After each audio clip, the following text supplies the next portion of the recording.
Nestled deep in the misty English countryside, the Slough House has long been a place of eerie whispers and chilling encounters. Its once grand walls now stand as a crumbling testament to a tragic history, a history that begins with the untimely deaths of several children within its walls. It's said that the house was a large, grand estate, once filled with the laughter and joy of a large family. But the happiness was short-lived.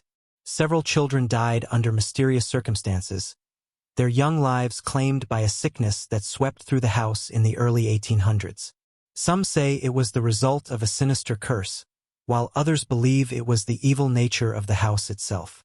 Now, the Slough House stands in darkness, abandoned by most and avoided by many. However, its fame among paranormal researchers and thrill-seekers has only grown over time. The spirits of the children, it's said, still roam the halls. Their laughter can be heard echoing through the empty rooms. Their footsteps can be heard in the dead of night, and strange noises often pierce the silence, clicking, tapping, and even the soft sobs of children long gone. It's believed that the spirits of the children never left, their souls trapped in the house for reasons unknown. Some claim that the house itself has absorbed their energy, giving it a life of its own. Over the years, countless investigations have taken place, with many recording ghostly voices and apparitions on camera. Yet, no one has ever been able to explain the full extent of what haunts the Slough House. Each new team that enters the house reports new phenomena, footsteps echoing in rooms that are supposed to be empty, cold gusts of wind in sealed chambers, and the flicker of candlelight that seems to follow them, even when they're sure they've snuffed out the flames. Some say that the house itself is alive, a vessel for the lost souls of those who passed too young, and the house's oppressive atmosphere feeds on the fear of those who come to uncover its secrets. Whether you believe in the paranormal or not, the Slough House remains one of the most chilling and haunted locations in England, a place where the past never truly dies and where the dead children continue to play, their spirits forever tied to the decaying walls of the house. As the years passed, the reputation of the Slough House grew, its chilling tales spreading across the region like wildfire. Yet, few dared to venture into its decaying embrace. Those who did often left with more questions than answers, their faces pale with terror, their eyes haunted by visions they could never fully explain. It became a place that no one spoke of openly, the mere mention of it causing a quiet shiver to ripple through the conversation. But one night, a team of seasoned paranormal investigators arrived, determined to uncover the truth once and for all. Led by Dr. Evelyn Clark, a well-known expert in psychic phenomena, the group entered the house with their equipment, EMF readers, infrared cameras, and EVP recorders in hand. They were confident that they could solve the mystery of the Slough House with their advanced technology and experience. The night began with a heavy silence, the kind that presses down on you, making each breath feel like a struggle. The investigators split into two groups, one to explore the upstairs rooms, and the other to investigate the basement, where some reports claimed the most activity occurred. As they ventured deeper into the heart of the house, the air grew thick, almost suffocating. The creaking of the floorboards seemed amplified, as if the house itself was alive and watching. In the upstairs corridor, Dr. Clark's team began to feel an unnatural cold. The temperature dropped suddenly, despite the fire burning in the nearby hearth. A distant, high-pitched sound reached their ears, faint but unmistakable, the sound of children's laughter, echoing from the far end of the hall. "This is it," Dr. Clark whispered, her voice barely audible over the chilling noise. She motioned for her team to set up the cameras. As they did, the laughter grew louder, more distinct. It wasn't playful, it was haunting, as if mocking their presence. One of the investigators, Carl, a skeptic of the supernatural, laughed nervously. "It's just an old house settling. Nothing more." But the others were less sure.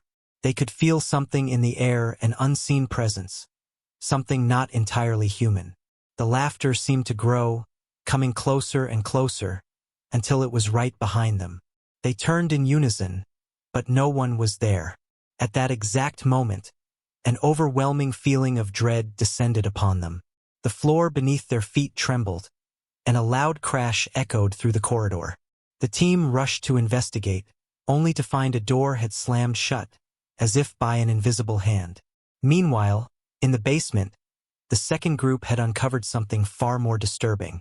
The walls of the cellar were covered in old, faded photographs. Most of them were too damaged to make out clearly, but some appeared to show the children who had once lived in the house. In the center of the room, there was an altar of sorts made of old furniture, with strange symbols carved into the wood.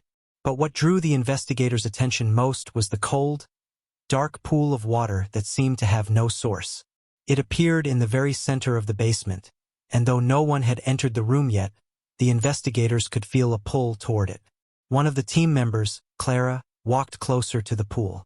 As she bent down to inspect it, her reflection seemed to shimmer and distort in the dark water. Her heart skipped a beat as she saw something, or rather someone, move beneath the surface.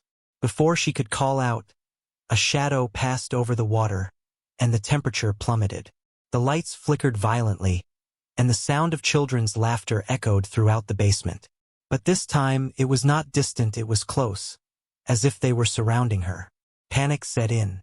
Clara backed away from the pool, only to be stopped by something cold, invisible, pressing against her chest. She gasped for air, but the pressure seemed to grow tighter with every second. She reached out in a blind panic, her fingers grazing the wet surface of the pool. The moment her hand made contact, the laughter ceased. The air went still, and then the room fell silent. But the silence was not comforting, it was suffocating. Dr. Clark and the others upstairs rushed down to the basement, but as they entered the room, they found Clara standing in a daze, her eyes wide, staring blankly at the pool. She didn't speak. Her face was pale, and her body trembled as if she had seen something no one should ever witness. "Clara, what happened?" Dr. Clark asked, her voice a mixture of concern and fear. Clara's lips parted, but no sound emerged at first. When she finally spoke, her voice was barely a whisper. "They're waiting. They want to play." The investigators exchanged uneasy glances. Something was terribly wrong, more than they had anticipated. The spirits of the children were not merely trapped, they were alive, still capable of interacting with the living world in ways they couldn't fully comprehend. Suddenly, the lights flickered again, and the house seemed to groan beneath their feet, as if it was waking up. The sound of footsteps, soft but unmistakable, echoed through the basement. And then, a voice, clear and cold, whispered from the darkness, "Join us. Don't forget to subscribe and like if you liked this story." The voice that whispered, "Join us," was not one of a child, but something darker, older, more menacing. The air grew heavier still, pressing down on them as if the walls themselves were closing in. Clara remained frozen, her wide eyes locked on the pool, her fingers still hovering above it, as if some invisible force kept her tethered to the water. The rest of the group exchanged uneasy glances, unsure whether to approach or retreat. "Clara, snap out of it," Dr. Clark called, stepping forward. She reached out, but as her fingers brushed Clara's arm, a shock of cold electricity shot through her, making her flinch back. The room seemed to breathe with an unnatural rhythm, pulsing as if the house itself had a heartbeat. Before anyone could react, the pool began to churn violently. Water splashed out, soaking the floor, as someone began to rise from its depths. It wasn't human, at least not fully. The shape was a grotesque blend of shadow and water, with faint outlines of what appeared to be the faces of children, their features twisted into expressions of anguish and longing. The group backed away slowly, the sensation of dread growing unbearable. Dr. Clark reached for her EMF reader, but it was malfunctioning, flickering wildly, unable to give any meaningful readings. The air grew thick with static, and the temperature dropped even further. A low hum filled the room, as though the walls themselves were vibrating in tune with an ancient, forgotten song. Then, as quickly as it had begun, the movement in the pool stopped. The faces disappeared, and the water became still once more.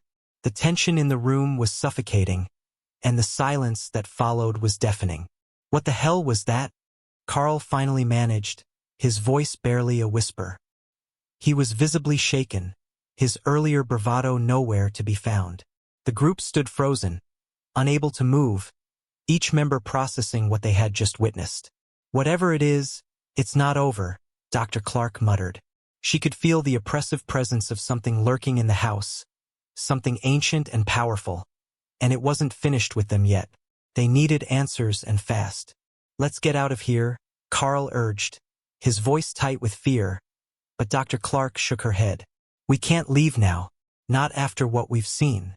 We have to understand what's happening here. She glanced toward the stairs, her mind racing with the possibility that the truth was hidden somewhere within the house, perhaps in the rooms that had been locked away for so long. Reluctantly, the group agreed to push deeper into the house, though the fear gnawing at their edges was undeniable. They began to ascend the narrow staircase toward the upper levels. The air seemed thicker, the atmosphere heavier with each step. As they passed a series of closed doors, the distant sound of children's laughter drifted toward them again. But this time, it was different. It wasn't the playful, mischievous giggles they had heard earlier. No, this was something darker, a sharp, insistent sound, as though the children were calling to them, beckoning them forward. When they reached the top of the stairs, they found themselves in a long, dimly lit corridor. Faded wallpaper peeled from the walls, revealing damp wood beneath. The floor creaked beneath their feet, as though the house itself was alive, aware of their every movement. And then they saw it. At the end of the corridor stood a door, slightly ajar.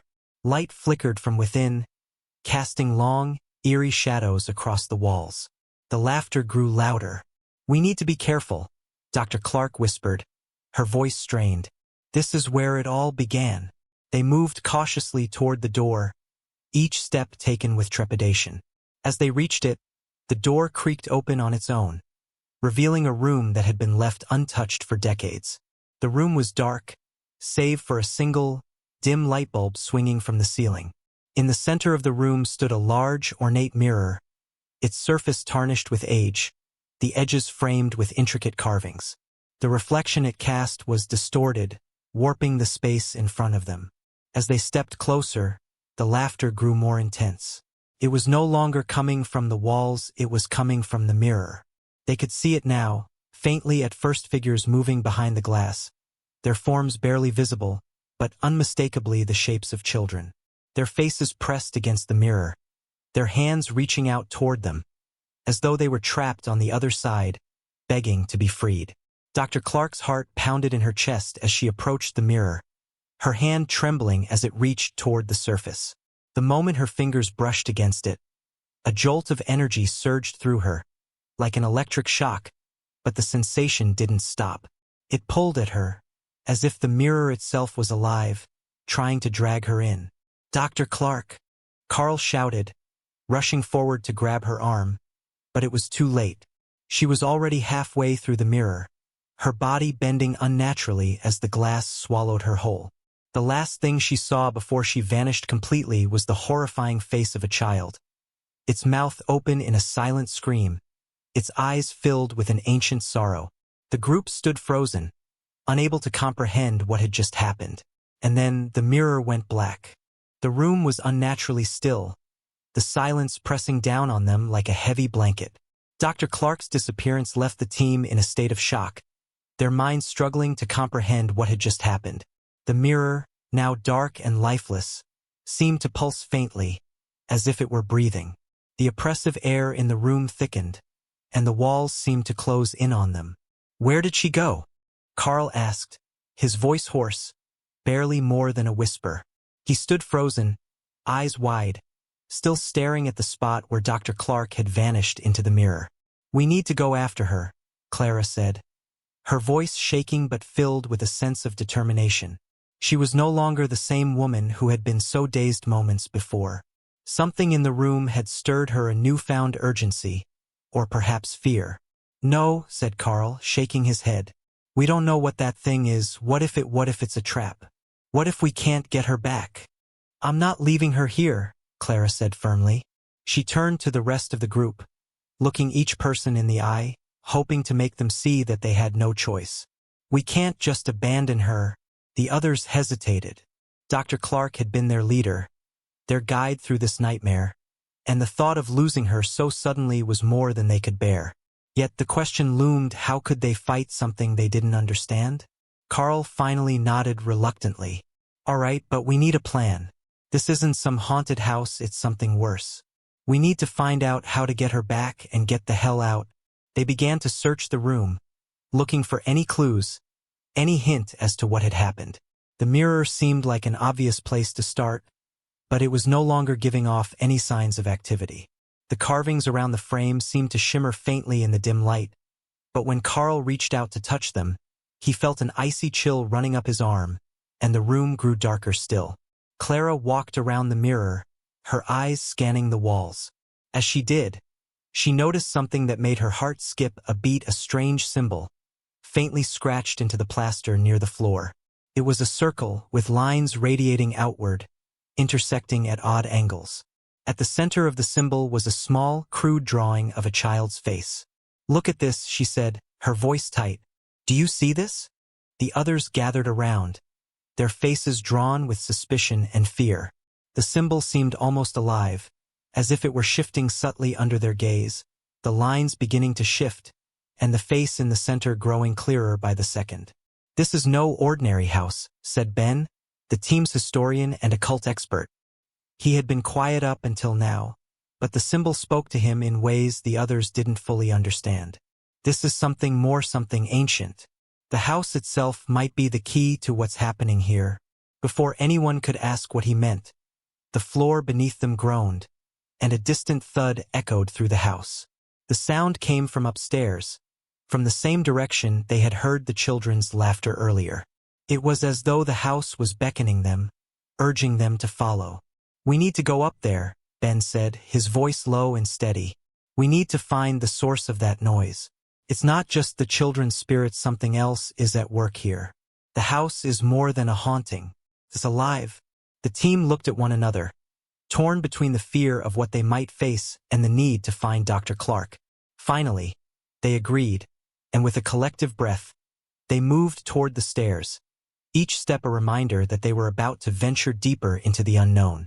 The upstairs hall was dim, lit only by the faint glow of a few flickering light bulbs. The laughter had ceased, replaced by an eerie stillness. The house seemed to hold its breath.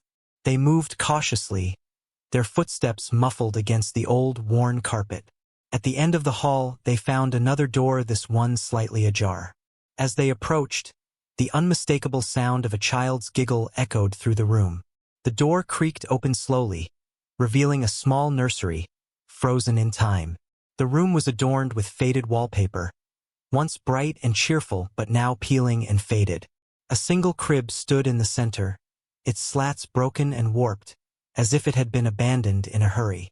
The faint smell of mildew filled the air, and the temperature dropped even further, chilling them to the bone. And then they saw it. Lying in the crib, a small, lifeless doll, its eyes wide open, stared at them from the shadows. Its skin was cracked and gray, and its mouth was twisted into a grimace. But as they stepped closer, the room seemed to pulse with energy, and the doll's eyes shifted just enough to make them sure they hadn't imagined it. The laughter started again. The giggles echoed through the room, now louder and more insistent, as if they were being surrounded by invisible children. The air grew thick, suffocating, and for a moment, the room seemed to warp, stretching and shrinking, the walls closing in around them. A soft voice echoed from the darkness. "You shouldn't have come." The temperature plummeted, and then the door slammed shut behind them. The team whirled around, panic rising. The laughter grew louder, now accompanied by the sound of something heavy dragging across the floor. The air thickened with the stench of decay, and the oppressive darkness seemed to push them toward the center of the room. A figure appeared in the corner of the nursery, half visible, blurry at first, but then becoming clearer. A child's face, pale and twisted, with eyes too large for its face, stared at them from the shadows. Its mouth opened, but instead of speaking, it began to laugh. The same unsettling, mocking laugh they had heard before. The figure stepped forward, and as it did, the walls seemed to bend and twist, distorting the space around them. The house wasn't just haunted, it was actively changing, reshaping itself, responding to their presence. "Leave now," the child's voice rasped, barely a whisper, but the command was clear. It wasn't a warning, it was a threat. The team stood frozen, realizing that what they were facing was not just a ghostly apparition, but something far more terrifying, something that was controlling the very fabric of the house.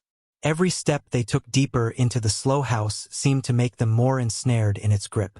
And as the figure in the corner reached out its hand, the laughter grew louder until it was deafening.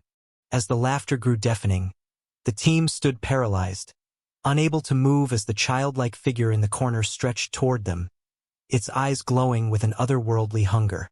The house groaned around them, its walls shifting like an organic being, and the temperature plummeted to unbearable cold. But Clara, shaking with fear, reached for the symbol scratched into the wall back in the basement. The symbol, it's a way to break the cycle. It's a seal. Ben's eyes widened. It's holding them here. We have to destroy it. With no time to lose, they gathered all their strength and bolted toward the nursery's door, slamming against it in unison. As they burst through, they raced back to the basement, determined to destroy the symbol that bound the spirits to the house. They found the symbol again, glowing faintly, pulsing in sync with the house's eerie heartbeat. Ben grabbed a nearby crowbar and struck it against the wall, shattering the surface. The moment the symbol fractured, the house screamed a guttural, earth-shaking cry that rattled their bones. The lights flickered, the air turned oppressive, and the figure of the child vanished, replaced by a suffocating silence. In the quiet that followed, the house seemed to breathe one last time before it stilled completely. The team stood in the basement, their hearts racing, unsure if they had truly won or if the house's darkness was merely dormant. But they had freed Dr. Clark. She lay unconscious but safe, pulled from the mirror's grip as the house fell into its final, death-like quiet. As they left the slow house, they knew they'd never speak of it again. Its horrors were best left forgotten, lingering in the shadows of the English countryside, where the spirits of the lost children could roam forever, waiting for the next unwitting souls to wander too close. And the slow house waited patiently for its next story to begin. Don't forget to subscribe and like if you liked this story.